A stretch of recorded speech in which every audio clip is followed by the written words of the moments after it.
여러분 안녕하세요, 도창입니다. 제가 어제 인스타그램이랑 페이스북에 부동산 관련돼 가지고 질문을 주시면 유튜브로 답을 드리겠다고 말씀드렸는데 글을 올려놨죠. 질문 하나가 올라왔습니다. 인스타그램 친구분이시고 서로 막 좋아요를 누르는 그런 인스타그램 친구죠. 질문 뭘 주셨냐면, 지식산업센터 내 독점부동산이 있는데 그 건물 임차사들에게 DM을 보내거나 영업행위를 하면 컴플레인이 심하게 들어오고 상도위가 아니라고 하는데, 이런 경우에는 어떻게 영업해야 할까요? 이렇게 질문 주셨습니다. 일단은 지식산업센터라고 하는 곳이 대부분 구성되어 있는 게, 위에는 지산이 분양돼 가지고 회사들이 들어와 있고, 저층 1층 같은 경우에 근린생활들이 들어와 있죠. 당연히 근린생활 중에는 편의점, 식당, 커피숍 이런 것도 있을 수 있고, 부동산도 있을 수 있습니다.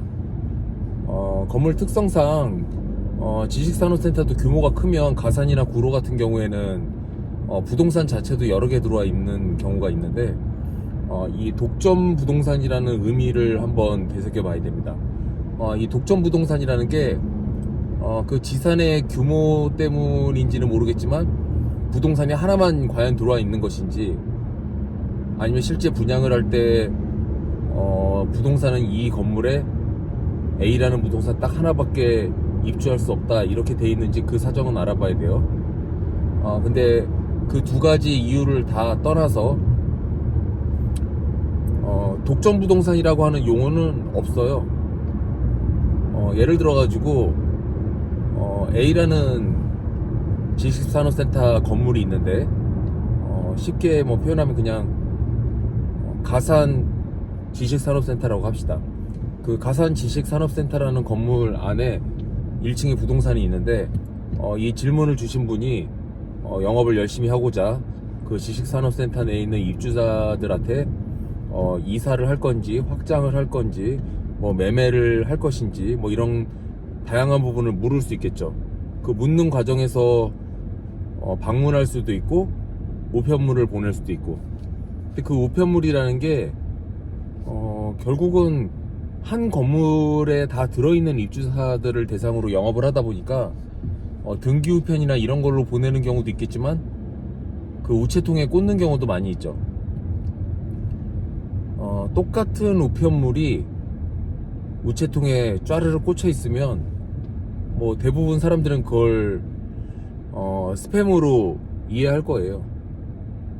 이 경우도 그런 경우인지는 모르겠어요. 그래서 이제 그 스팸으로 이해를 한 부분을 관리사무소나 경비 아저씨들은 그거를 다 제거해서 없애려고 할 것이고, 만에 안에 그거를 아까 표현한 독점 부동산이라는 곳에서 봤다면, 이거 내가 여기서 영업하고 있는데 다른 부동산이 와가지고 여기다가 우편물을 꽂고 내 손님이 될 수도 있는 사람을 영업을 하려고 하는구나, 이렇게 생각을 하고, 그 우편물을 꽂은 부동산에 연락을 해서 내가 가산 지식산업센터 내에 있는 부동산인데 내 영업 나와바리에 와가지고 네가 왜 여기서 내 고객들을 대상으로 영업을 하느냐, 이렇게 얘기할 수 있는 거죠. 정황상 약간 그렇게 생각이 됩니다. 만약에 상황이 이런 상황이 아니라면 저한테 다시 질문을 주세요. 실질적으로 이런 경우 엄청 많습니다. 연남동 같은 데 가면 연남동 입구에 오래된 부동산이 타 지역에서 빌딩을 매매해가지고 건물 리모델링 하거나 임대차 때문에 현수막을 붙이면 연락을 해요, 실제로. 내가 연남동에서 이렇게 영업을 하고 있는 부동산인데 어디 건방지게 역삼동에서 와가지고 현수막을 걸어놓고 내 건물을, 내 동네에 있는 건물을 네가 영업하고 있느냐, 이렇게 항의하는 경우가 왕왕 있습니다. 이 지식산업센터도 마찬가지예요. 근데 여기서 저희가 아까 상도이라는 단어가 나왔었는데, 그 상도이라는 단어를 한번 생각해 봅시다. 이 질문 주신 분이 임차인이 있는 거예요. 그 임차인이 있어서 공동중개를 하기 위해서 그 지식산업센터 안에 있는 부동산에 문의를 합니다. 그래서 이제 나와 있는 매물을 답사를 했다고 가정을 해보세요.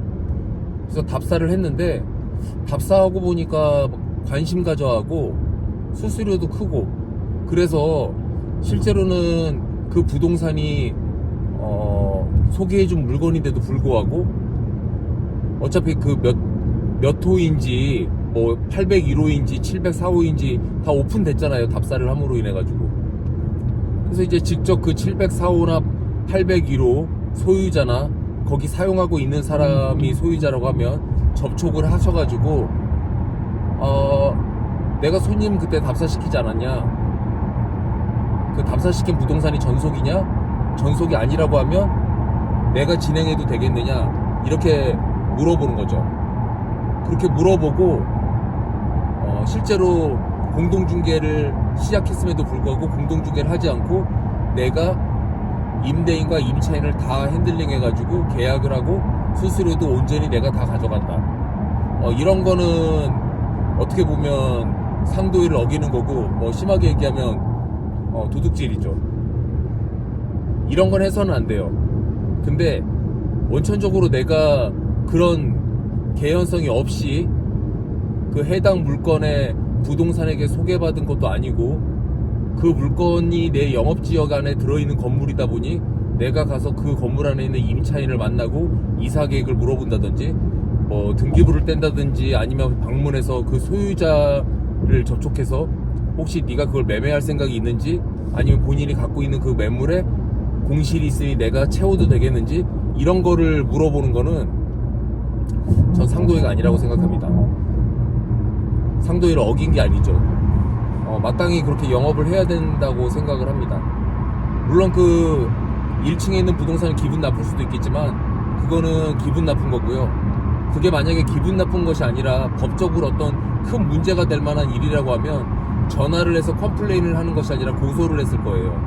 그래서 실제로 가끔가다 부동산 중개를 하시는 분들 중에 착각하시는 분들이 있어요.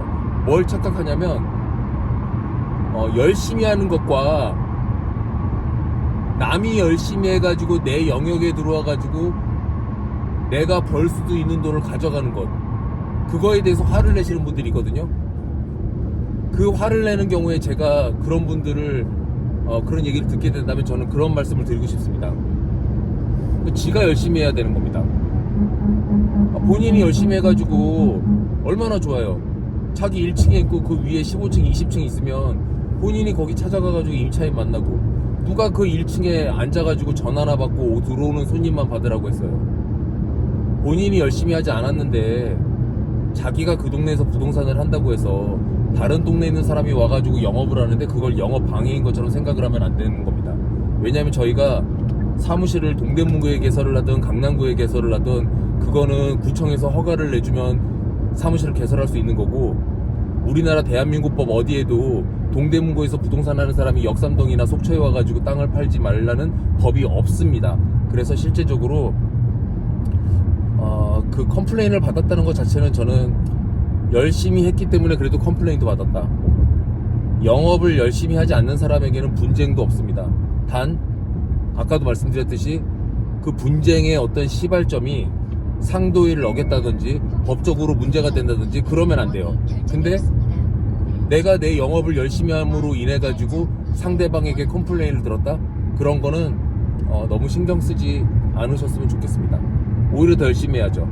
그게 제 답이라고 말씀드리겠고요. 혹시 제가 지금 가정하고 얘기한 그런 부분과 좀 다른 독점적인 의미가 있거나 그 부동산과의 어떤 다른 문제나 악유가 있다고 하시면 저한테 다른 질문을 주시면 어차피 서울에 계신 걸로 알고 있으니까 을지로로 오셔도 되고 제가 가서 뵈도 되고, 이걸 계기로 부동산끼리 친해지면 좋죠. 마치겠습니다.